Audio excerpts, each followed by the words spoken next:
First day, okay.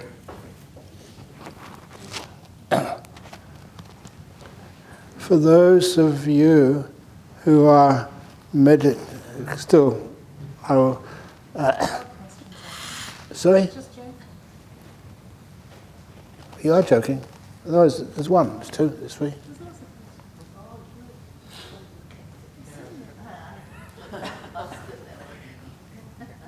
Okay, okay, there are some, yeah, okay. Even if there wasn't, we'd make some up. We've been taking questions from people for such a long time, for many years, and it's nice to be able to have those questions. People feel free to ask them, and some of them are very powerful. Some of them are just quite sort of superficial, but it's nice to actually have them here. Anyway, oh my, this is great. It's a great first question. Whoever wrote this is brilliant. The first question this evening, regarding the practice of the stilling of all will. This is the Sabba Sankhara Samatha. And even the Buddha said that there's very few people understand that Sabba Sankhara Samatha. One of the reasons is because it's a very powerful teaching. Imagine you sit here and all your will doesn't move. Stays perfectly still, and then it starts to vanish. You become really peaceful, and that's where you start to bliss out. Very simple thing to do, but it challenges people.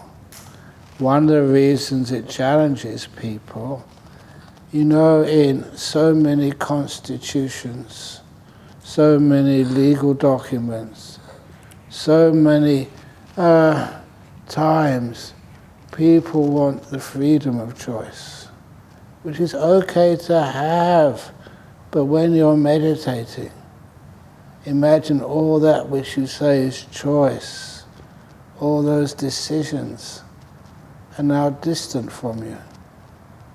They're not necessary. They just make life more troublesome.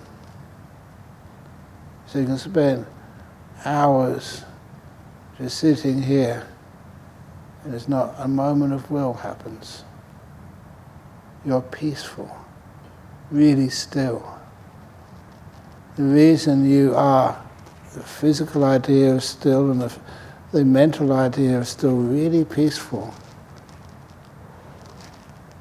you can't do anything. That's why sometimes, lovely experiences, sometimes you go into a deep meditation, you don't know when you're going to come out. You can't come out. The idea of choosing, okay, I've had enough now, I'm coming out. It's not there. So what happens is, eventually, the mind sort of comes out of those deep states of meditation and starts to work again, the brain, and then the will can come up. But you know from that time on that that will is not always there. A good example of that. Please excuse me for telling funny stories, but I tell those stories simply because they're easier to remember. And that's, this is not a personal experience. This was a Vietnamese Theravada monk. And this particular monk was teaching a retreat over in Sydney somewhere. And when he was teaching a retreat, just like many of the retreats you go to, that you start off, in a Friday afternoon or evening, just with just a briefing of, what is a retreat about and the rules. That's the briefing which Eileen gave on the first day. And then afterwards, the monk sort of says a few words. In this particular retreat, he did a half an hour meditation first of all, And after the meditation was finished, he was supposed to give the first talk. This monk, even the first meditation he did, he got so deep, he didn't come out. He carried on meditating. After half an hour, he was still, his eyes closed. After an hour and a half, still hadn't moved. And by this time, I think, as you could probably appreciate, people hadn't got a clue what he was up to. And so they went to bed. He was still sitting there, not moving. So they went to bed, and in the morning they got up. He was still sitting there. He hadn't moved at all. No morning chanting, and no announcements. He kept on meditating there, and it was until time for breakfast. And when it was time for breakfast, that's what I say, you don't need to ring a bell. Everybody knew it was breakfast time. So they just went off to breakfast, and he was still sitting there. And apparently he sat there for 8 days. You're only supposed to do 7 days. But I think when the Buddha says these things, it can only happen for 7 days, it means roughly around that time. But 8 days he was sitting there. He never drank any water. He never ate any food. He never went to the toilet. He never got up from his seat and went back to his room. Just right there in front of the whole room. He just sat there, just like a Buddha statue. And then after 8 days, day before the retreat finished, he came out of his meditation. And when he came out, sadhu, sadhu, sadhu, everybody was bowing to him. It was a rare thing to see. And when he came out, the first thing he did was to apologize. And he said to people, I've just gone into a deep meditation. I couldn't come out. It wasn't a choice. It was so deep. And then when I have come out, I'm so sorry I haven't given you any instructions. I haven't given you any advice. And they all replied, no, never mind. Just to actually just see that was inspiring all the time. Every day we saw that, and we knew you hadn't moved at all. You haven't gone to the toilet, you haven't drunk anything, it's not a scam, it's not a cheat. And he was a bit disappointed. He hadn't actually talked to them, but he was the real thing. And as sometimes even there's times when I go on a retreat. This year, as I mentioned to many of you, the monks decided they would give me the opportunity to take 4 weeks retreat. So this year, I took 4 weeks retreat. So hardly anybody saw me for 4 weeks.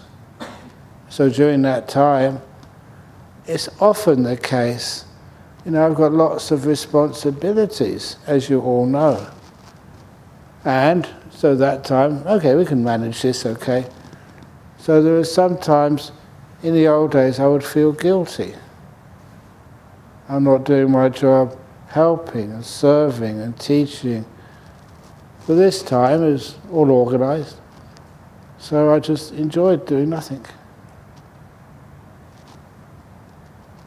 Really nothing doing. It's not just sitting in my cave and putting my feet up and reading comics. It's much better than that. So this is where your mind can stop. And that's when you get these beautiful meditations. You're no longer afraid of that. And all the time, that you ask people afterwards, actually they don't ask, they say, thank you for doing that. It's inspiring, it can be done. And so, it's also what happens, which is great, many of the younger monks in the monastery, they rise to the occasion and they say, yeah, okay, we'll give a talk for that day. And so the talks always go on, and I'm totally not there. It's wonderful that the Sangha is now developed enough over, with monks and nuns, can give talks, so I'm not necessary anymore. So I can just be like the Buddha statue, sitting in my room doing nothing. Doing nothing is not really being lazy. Totally the opposite. And that's a stilling of all will.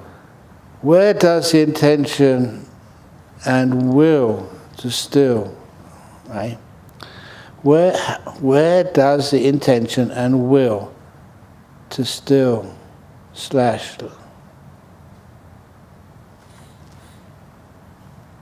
or let go come from? Where does will come from? A lot of times, the way we're brought up in all cultures to please others. Sometimes we know we're taught by our parents, we're taught by our teachers, this is what you should do, this is your responsibility, your duty. Have you ever asked why? And sometimes you can't ask why, that's too challenging. So what do? I always wanted to please my parents and my family and please my teachers. And then after a while, it's one of the advantages which I had. As you know, I was really smart with doing math, so I can get to Cambridge. I passed my O-levels when I was 14, my A-levels when I was 16. It was quite, young. And I remember just once I got my place, scholarship to go into Cambridge, I had to wait a year. Actually more like 9 months. Because you can't actually enter Cambridge until you're 18. So that 16, but then I did another 3 months, another half a year at school, after A-levels, do a scholarship thing. But anyway, so I spent that opportunity, what sometimes people take as a gap year, I had no choice. So that's why I went travelling. It's not a very inspiring travelling. I had a guitar and a backpack and went hitchhiking over North Africa first of all. It's just to be able to see different kind of culture, and I really enjoyed that.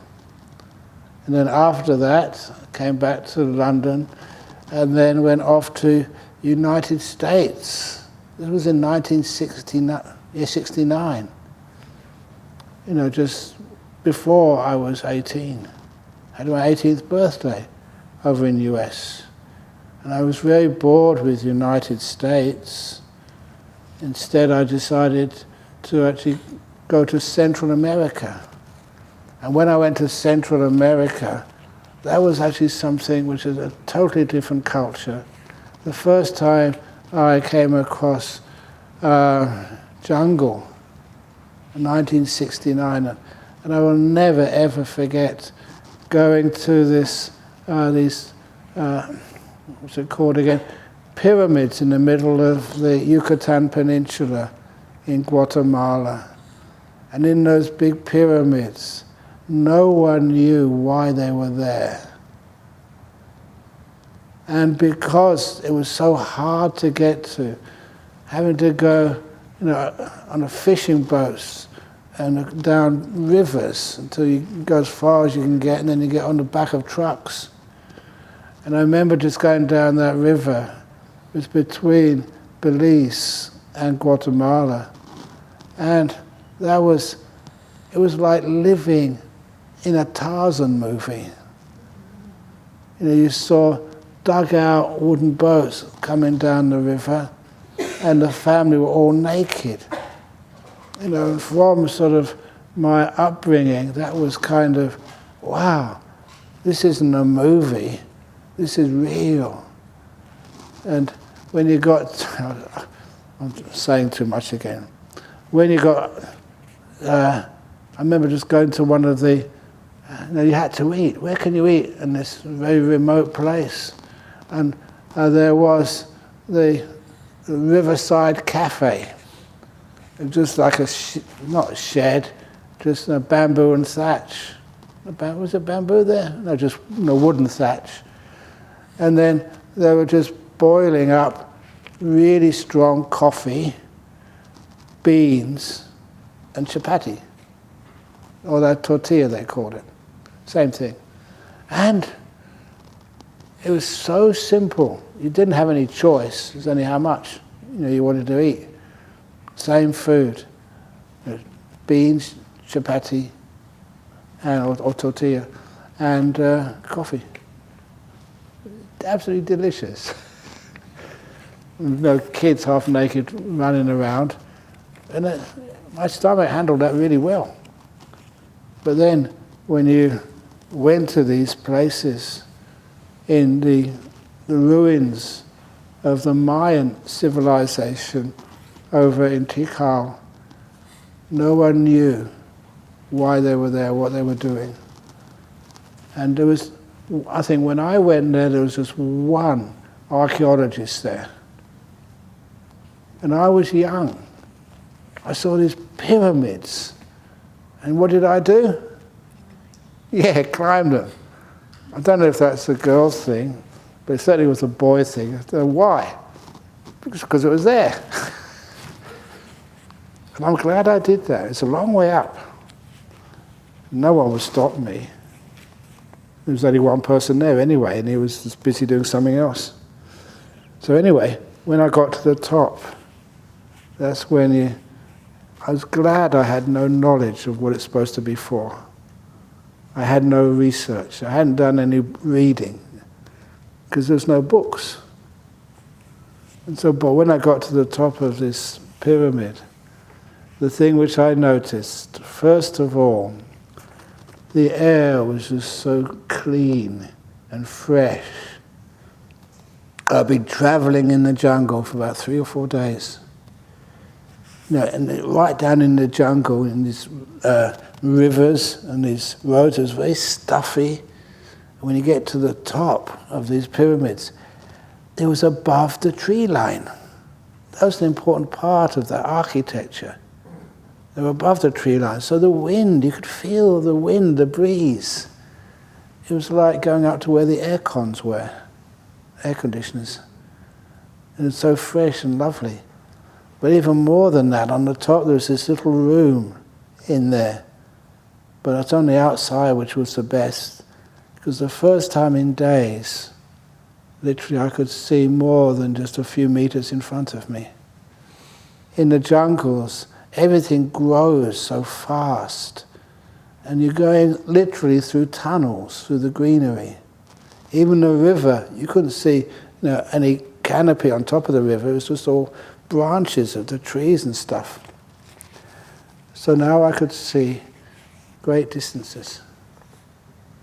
My eyes hadn't seen that for a while.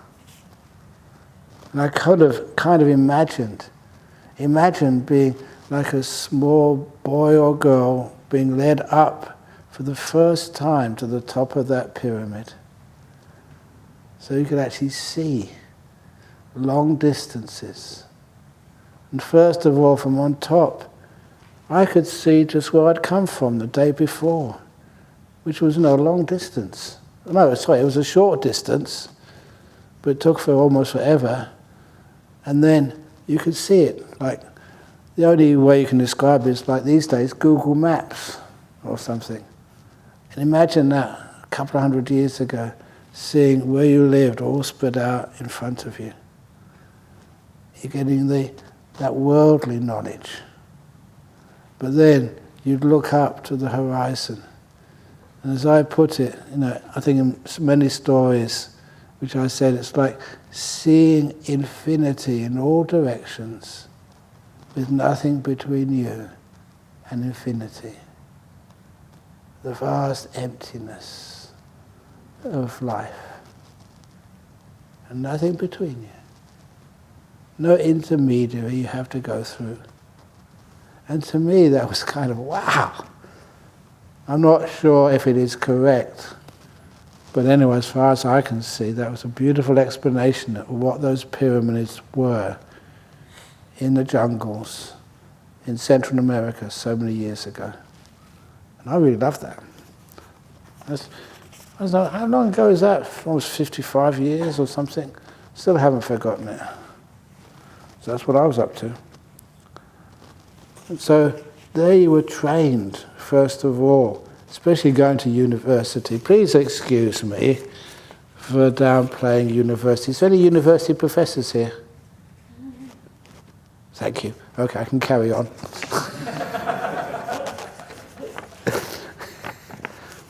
And the reason I say that, is because all they really do is just talk about each other's ideas, never actually going deeper.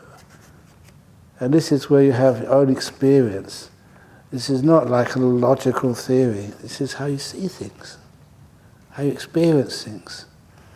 And the experience was always accompanied with inspiration, happiness. You're seeing things in a different way you've never seen before. And how can you put a name on emptiness? How can you put it in a bottle and put it on a shelf so other people can see it? It sort of defies descriptions. That's one of the reasons why it's a beautiful feeling, emotion. It's not in the realm of concepts. It doesn't make more words or theories. It just maintains the silence. So that's how eventually you go against that will. You don't need to will anymore. You can be still. Sometimes people think, what would happen if? That's called fear. And the antidote to that is the great English philosopher. He's my favorite English philosopher, Winnie the Pooh. Walking back with Piglet, and it's still a long way from home, and there was like a storm when there shouldn't have been a storm, like the rain today. I don't know where that came from, but it's here. So anyway, they were walking back and a storm was coming. The wind was the danger. Little twigs were falling down. First of all, we better hurry up if it gets worse. And it did get worse. And then branches flash onto the ground. And then whole trees were being uprooted. It was a really strong, dangerous storm. And then little Piglet got too scared. He said, I can't carry on. Why is it that people always feel they can't carry on? It's more dangerous to stop than carrying on. At least you're going to get to some form of safety later on. But anyway, little Piglet was so scared, he grabbed Pooh's paw and said, I can't go on, I'm so afraid. What would happen if a tree fell when we were underneath it? And that was a possibility. For a second, Winnie the Pooh was afraid. But then his great bear wisdom came up, and he answered that fear so beautifully with what would happen if a tree did not fall when we were underneath it, which was far more likely.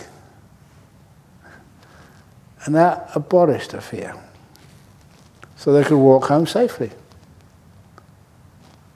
Do you ever get afraid? What would happen if your airline crashed when you were on it? Sorry? Free funerals, yes. The three advantages of dying in an aircraft explosion at 30,000 feet. Always be positive. The first benefit is a free funeral. Because the aircraft company actually pays for the funeral. And you don't have any... Have you ever organised a funeral for your relations? You've got to do it this way and that way, and goodness gracious, and tell everybody, and they all have to come on time. Some of them are late.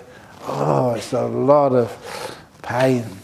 And number two, again, funerals, even in Singapore, how expensive are they?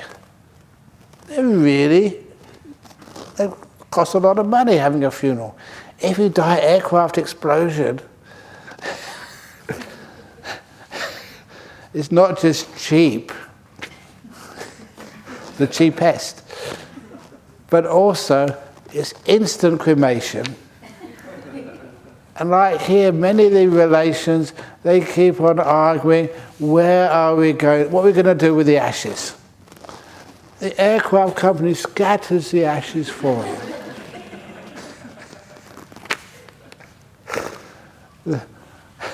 And the best part, this is Ajahn Brahm, I'm not being serious, of course. The best part of the dying on an aircraft explosion is that where you die, you're so close to heaven, it's easy to go the rest of the way, no matter how your precepts are. So that's one of the best ways of dying. Is that true? Many people are afraid of, like, when you're in a meditation retreat, even here, all the years, this jhana grove has been open. How many people have died on this retreat, on these retreats here? How long have we been open? Is it 20 years or something? Or 15? 15, actually. 15 years. How many people have died on retreat? None. Is it really disappointing? It's one of the people keep coming back every time. No, it's not as ghosts, but as humans. Anyway, because of that, why are people so afraid in life?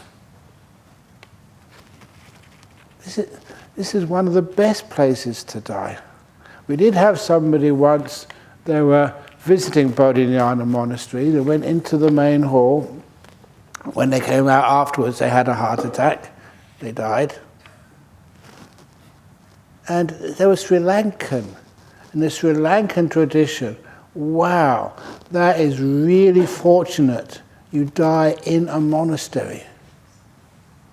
But not only of you do it these days. You're missing out. Anyway, that's some of the things what has been told to us, especially just keep controlling your life. Do you want to be successful?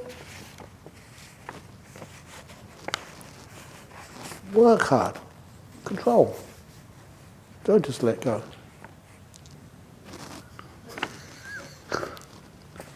Many of you know me really well by now. How much do I really control? The monks are over in the monastery, I don't know what they're up to.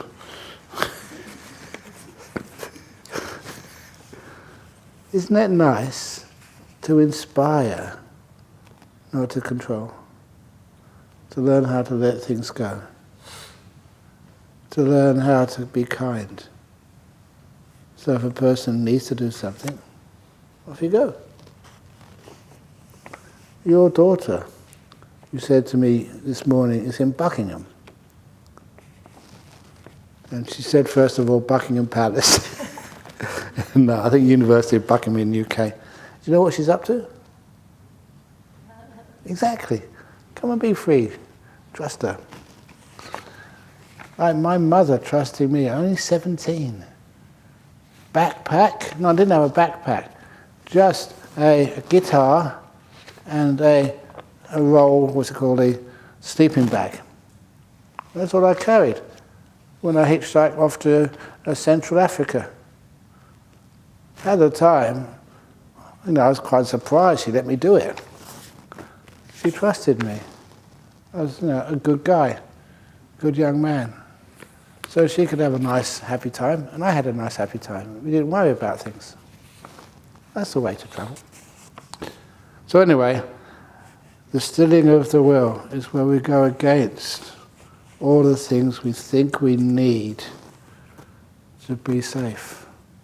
And you're much more safe when you know how to be still. Being a monk, don't know how many times, or being a nun, a bhikkhuni, how many times will people feed you? You go off to UK, are you going to be fed? That's one of the other reasons why I don't try to stay thin. I want to prove to people, you go to Western countries and you can still be well fed. This is not my fault, this is all your kindness over all those years. Wherever I've been, whether it's in Sri Lanka, in your great resort, where it's in UBF, I can't believe how much food you feed me. But it's all very kind. And it also just shows why people feed you. Not because they have to. That's when we first, the monks with Ajahn Chah, when we first went overseas, some of the monks, and there's always a few of us really scary, and they said, but, what would happen? What would happen if no one feeds us when we go to Australia? Imagine that. I mean, they see a monk, they don't know who the hell you are. Actually, sometimes they guess and get it totally wrong. Oh, some of those stories. I don't mind telling these stories. I'm very hard to offend me because I think it's so funny when people don't understand who the heck you are. So, you can see how you're dressed.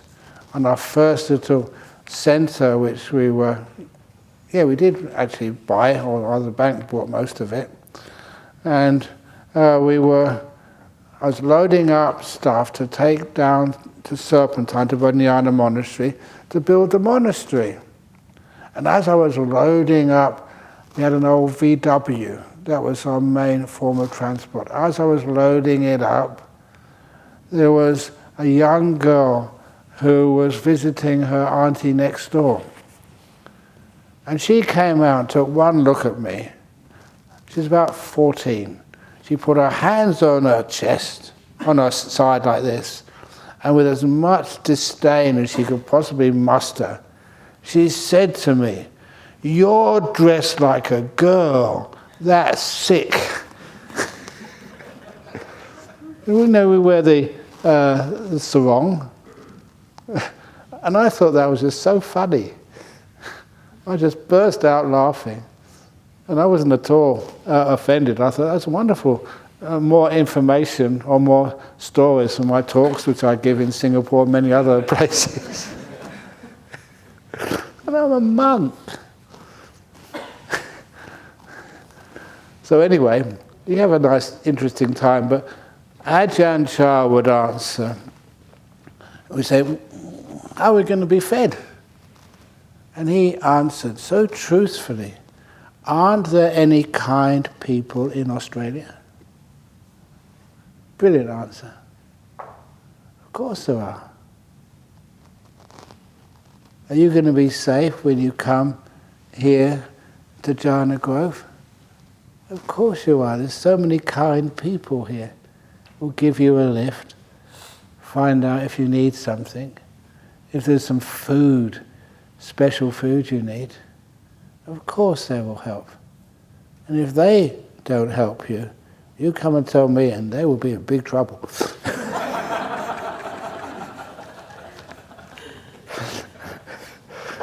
There's so many kind people. Don't you enjoy when someone really needs something and you happen to be there and you can help? I know many times I've gone without some food because I give it to somebody else. And one thing, I've known this for a long time, if that you make somebody happy like that, you get much more happiness when they eat your favorite food rather than you eat it yourself. Every time. Remember, I don't know how many of the kangaroos and the parrots and the other animals, they come up to you, especially the kangaroos. They come up to you and they look you in the eye. You haven't got much food. You always give them something. You know, one that... Ajahn, got more questions. Oh yeah, no, but... the last ones I'll do in 1 minute. Okay, anyway, that's actually how you stop. How you stop. Dear Ajahn, I can't stop drifting off during meditation, though I do catch myself drifting off and remind myself to come back, but I still keep drifting off. Thank you. Don't stop yourself. Carry on drifting off. Stopping yourself makes you more tired. The reason why you're drifting off at the beginning of a retreat is because you're tired, physically tired, and number two, you're not used to meditating that much, which means that the mind doesn't really know what to do. So it kind of drifts off and makes up things. Let it. And you try and be with it as best you possibly can. Don't try and bring it back onto the breath. If it wants to drift off somewhere, you drift off with it. So you're always there, just watching what your mind gets up to. It'll be fascinating. So it's not really your mind. You get some wonderful adventures while you're here. Drifting off. If any of you are good at composing, like in English or Mandarin or whatever language you want to write in, imagine all those scenarios, all those plots which you can construct. And I know a couple of, at least I used to, over in Hollywood, film directors. It'd be a new script, for the next blockbuster movie. And you could, with those wandering off, you can write that script and you can send it to Steven Spielberg or someone, and then you can pay off the debts for the Buddhist Fellowship afterwards. Is that a good idea? Or to pay off the debts, those are the embarrassing debts, to Anukampa. Embarrassing. I think I told you this before, early. The debts for building Anukampa, or getting a new place over, as people actually told me off yesterday, at the other place. Close to the city, which people like me never name.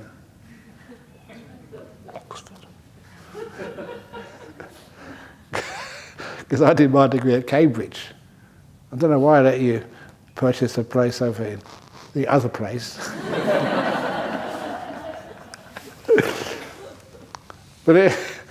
So the loan came from the BSWA from Jhana Grove.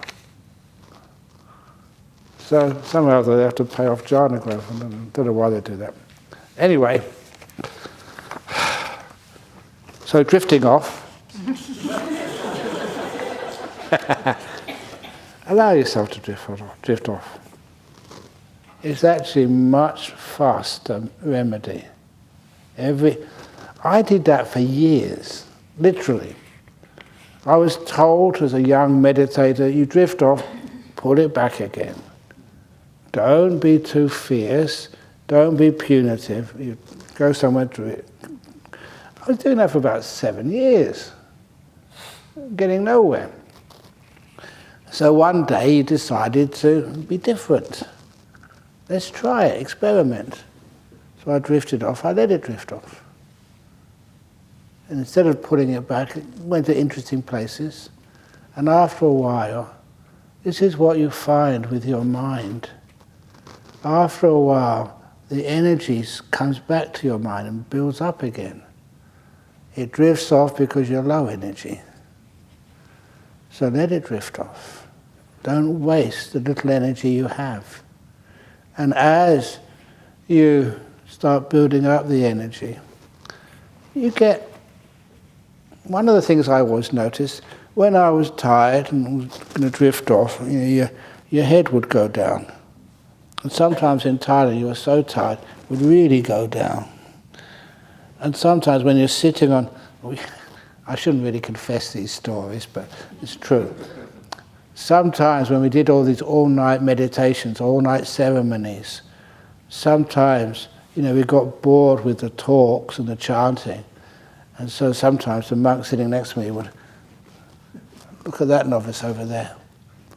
And that little novice, he was nodding more and more and more. And we knew it was only a matter of time, only a matter of a minute or two. And he would fall off. It's kind of mean and nasty, but I'm being honest with you. That was kind of the entertainment. And his robes were all over the place. And we see parts of that novice, which, he'd rather not show us. Anyway. So, allow yourself to get up. But then what you noticed, you were meditating and getting very low with your head. And then, because you weren't fighting it, you were just preserving the little awareness you had. You just noticed your awareness grew stronger. And then the beautiful event was when your back straightened up all by itself. You were mindful enough to know, I never did that.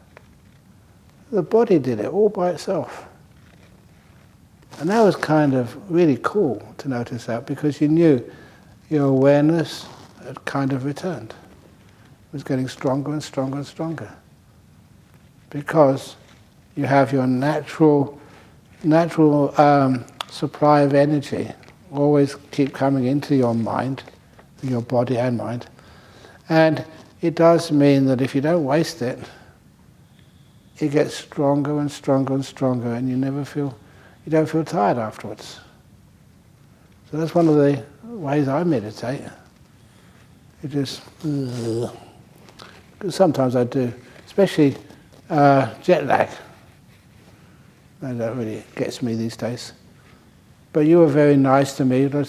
When I flew over to Singapore and did some of those chanting and talks, just after my retreat, I wasn't that tired, honestly, because I had been doing some good meditation.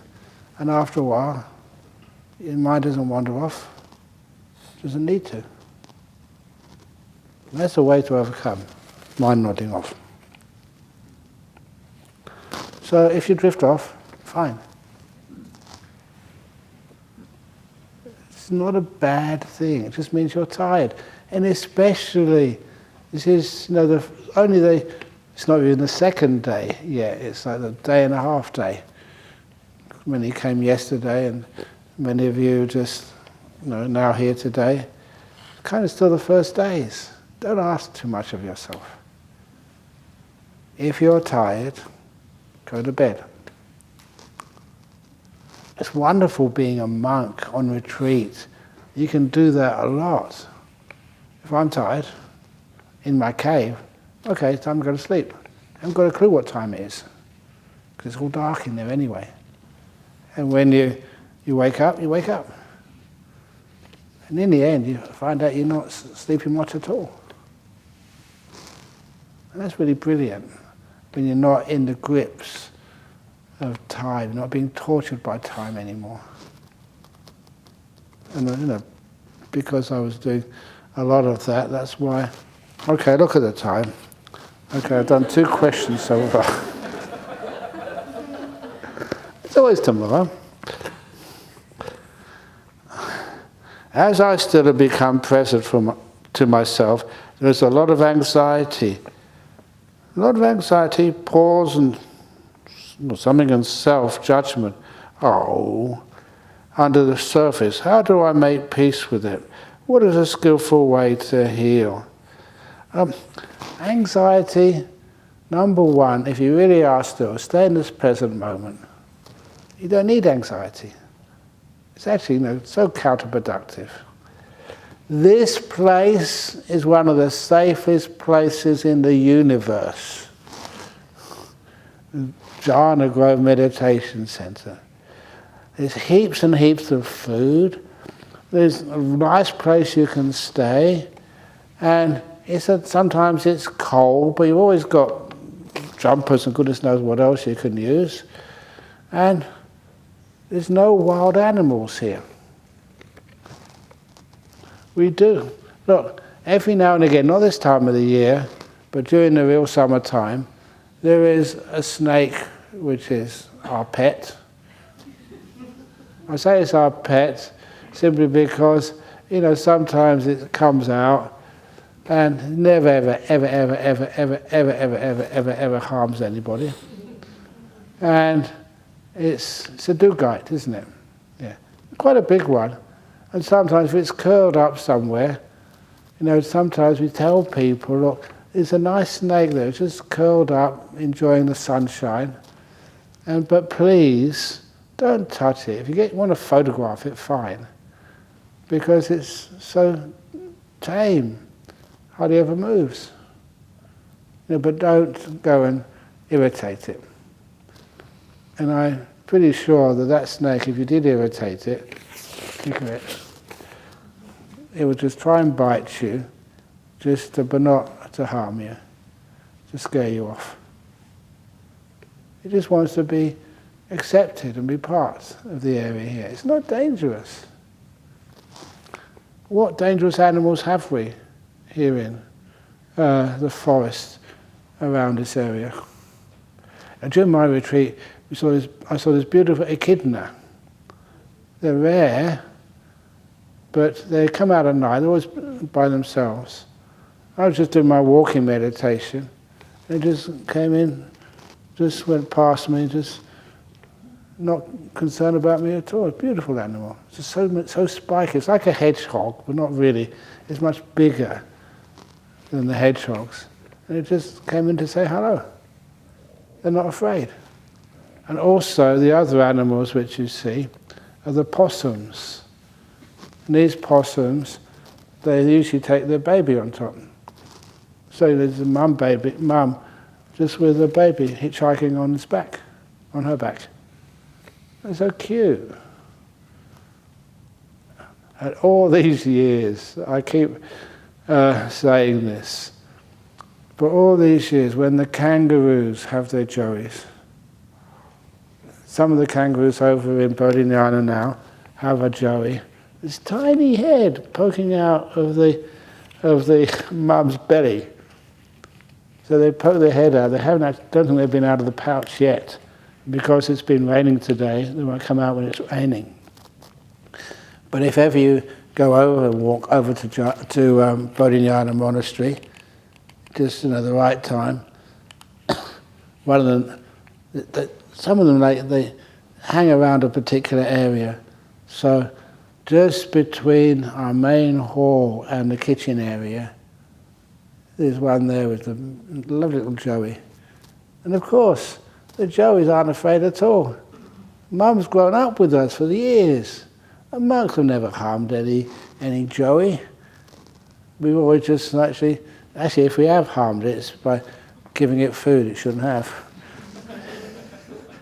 I can't resist that. That's where I found out the kangaroo's favourite food?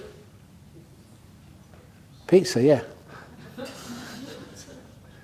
I think we've got the only kangaroos in the whole of Australia who actually learned how to eat pizza. I wanted to do that once to find out, what is it they like. So we had extra food, so I put it down in a pile and saw the kangaroo push aside the apple, push aside the green leaves, the vegetables, and it went straight for the pizza. And then with the pizza, it picked it up with its paws. It's so cute. And that's what it went for every time. Pizza-loving kangaroos. Anyway, so they don't have anxiety.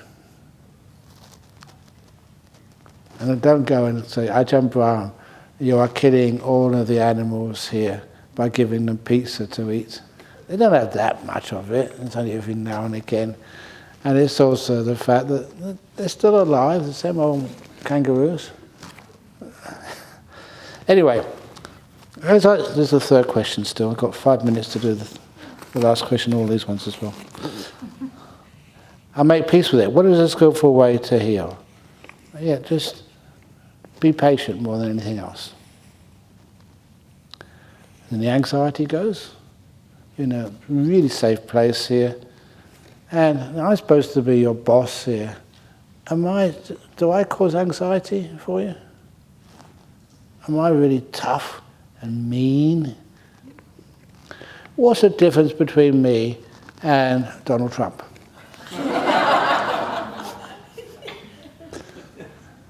I'm going to sack anybody? No. I'm really kind, I hope. And so you're welcome. Anyway, let's do another question. How do we observe the presence and the ascent of the 5 hindrances during meditation? Can you give a simile? I've already given a simile. That was the simile of the guy lost in the desert. That was about in your I also gave it here in the morning talk. Do you remember that one? No. Okay, great. Once upon a time there was a guy lost in the desert. He'd been in there for 3 or 4 days. He was crawling on his hands and knees, knowing that, there's hardly any hope of survival for him. And as he was crawling on his hands and knees in the desert, his brain had no water for days. His body had no waters. He was, what's it called? Heat, dehydrated, heat stroke, everything. And then when he saw shimmering in the distance, he thought, it looks like something is coming towards him. But it can't be. It must be a mirage. Because when been in the desert, heat stroke, hadn't had water for a long time, you can really imagine things. And as this thing seemed to be coming closer to him, and he thought, is this really a mirage? It looks real. But as it came even closer, he could pick out its details. What it looked like was like an Inuit, like they used to call them Eskimos, in a dog sled. With this dog sled, usually you see in snowfields, was being pulled by 4 husky dogs. What are they doing in the desert? So I was just, he's going mad because of the heat. But it came so close to him, he could even hear the dogs barking. My goodness, it's real. And the dogs started licking his face. And he had a lot of joy. Oh my goodness, it is real. And it's a transport. I'm saved. And so he said, thank you so much for finding me and coming to me. And at that point, the driver of the dog sled said, and you think you're lost? I have told that here one time. I don't mind saying it again. And that's my adaptation of the Buddha's simile of the 5th hindrance of doubt. But many of the other hindrances, they disappear by themselves. One of the things, what do you want here? Anything you need? After a while, it's nothing you need, so you don't think and plan. Hindrance of like desire, wanting, kind of disappears. And ill will. Oh my goodness. Who are you going to get angry at on this retreat? Me? For talking too much? That's what I'm supposed to be here for talking a lot. And what's the other hindrances? Oh yeah, restlessness. I've already mentioned about restlessness. If your mind wants to go somewhere, you go with it. And after a while, you're kind of calling its bluff. You don't want to go anywhere after a while. And you find out it's much happier to be here than be anywhere else. Jhana Grove is not a torture camp. So a lot of time it's pleasant here. I don't know about you, but no, I've got another place I can go to over in monastery over the road. But in the monastery over the road, I'm supposed to be the boss. I've got all these responsibilities. And there's always problems. And there's always difficulties. And they always come and ask you what the difficulties and the problems are, what the solutions are. And you do your best. But I'm over here. I'm by myself. Yay! So this afternoon, you didn't see me this afternoon.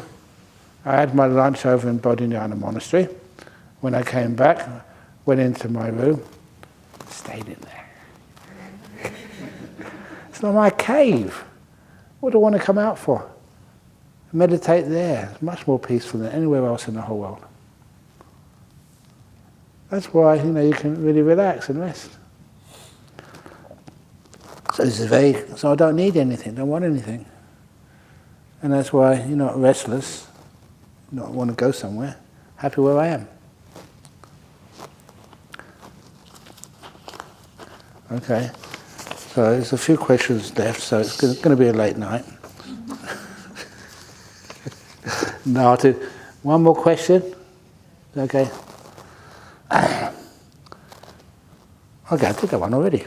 Okay, the absence of forgiveness. Oh my goodness. No, that's a bit complicated, is it? Two questions.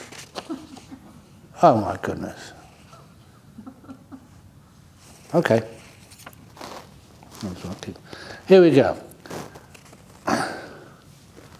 I once discussed the issue of one Buddhist society.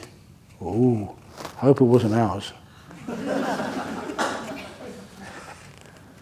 That's the problem. You start a Buddhist society in order to help, but then sometimes it becomes an authority and you get into trouble. Making a statement on they support the government to abolish a law. Oh my goodness. I haven't been asked this question again. So I have not been asked about this question. To abolish a law, please excuse me, on consensual anal sex between males. I said, how does this behaviour concern we Buddhists? He said, this is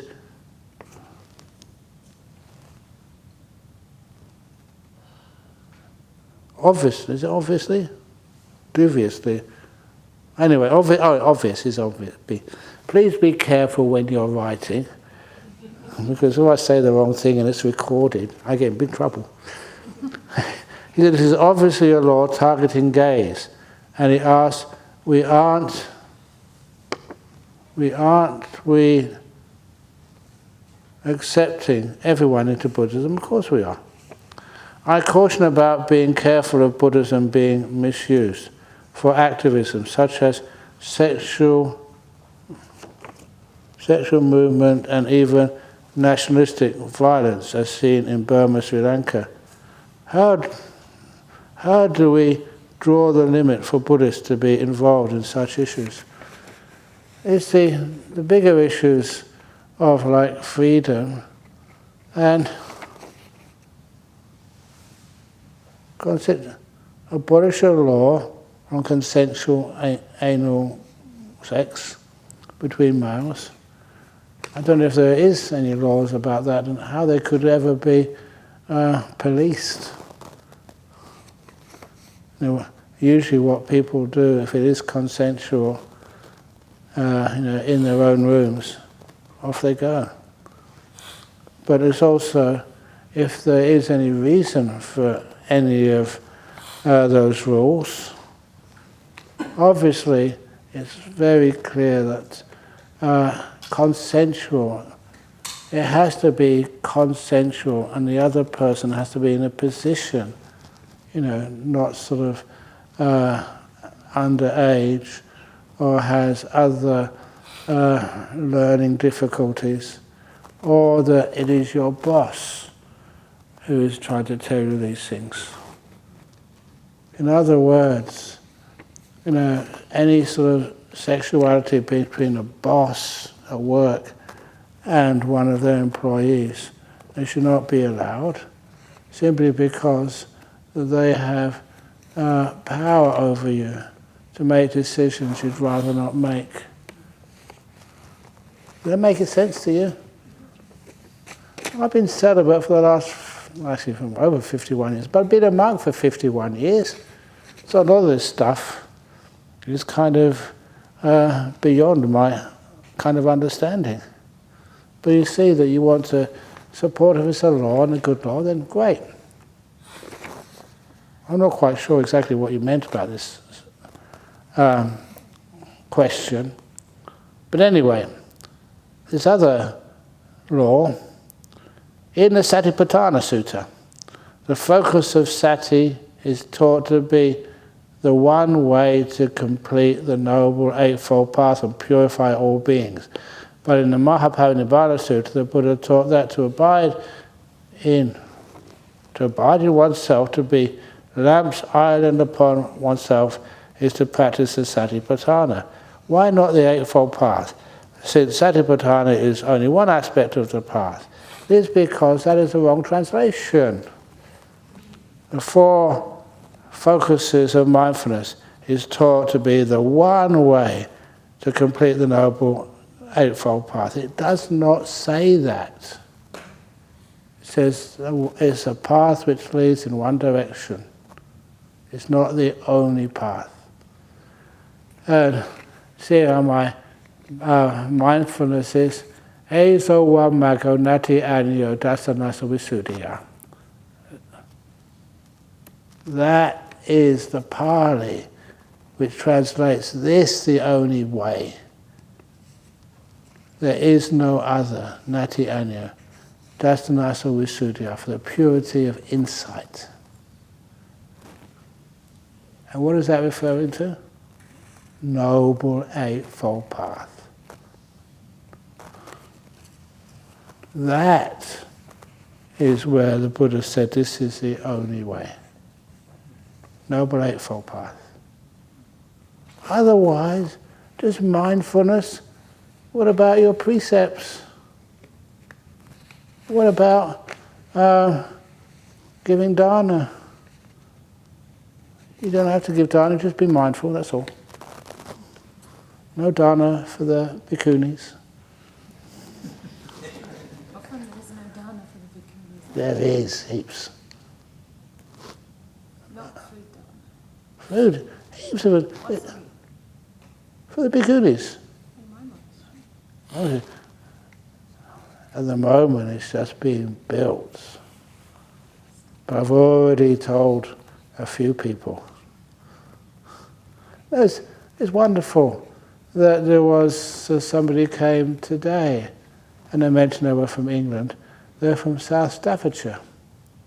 So that's not that far from Oxford. So that's when you gave me some of your brochures. And I think I got 7 or 8 of them I got this morning from you. I gave them all to her. So she can, well, she, with her friends, she's really, that's right, she's a doctor, a GP, and I never knew there was a monastery there. Yeah, I've actually seen that Really? Yeah. What, the one in Boars Hill? No, South Staffordshire. No. She lives in South She's Staffordshire. never seen it. Yeah. But No, I've seen one over there. but she's never seen yours yet. So it's coming. Prepare yourself. Every time you come here or go to Singapore, I expect you to get fatter every year. Just like me. Sorry. That's what happens.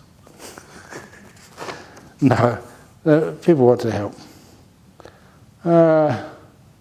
Yes, the Eightfold Path is the main way to enlightenment. You can't do it just through Satipatthana. That makes sense? Excellent. So, I'm 10 minutes over time. Am I a bad monk?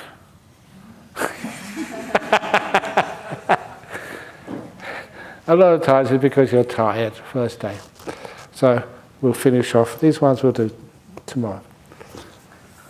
Sadhu, sadhu, sadhu.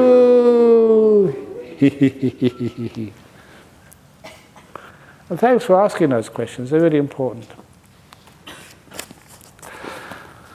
Okay. So you can stay here, you can go, or you can decide which one should I do.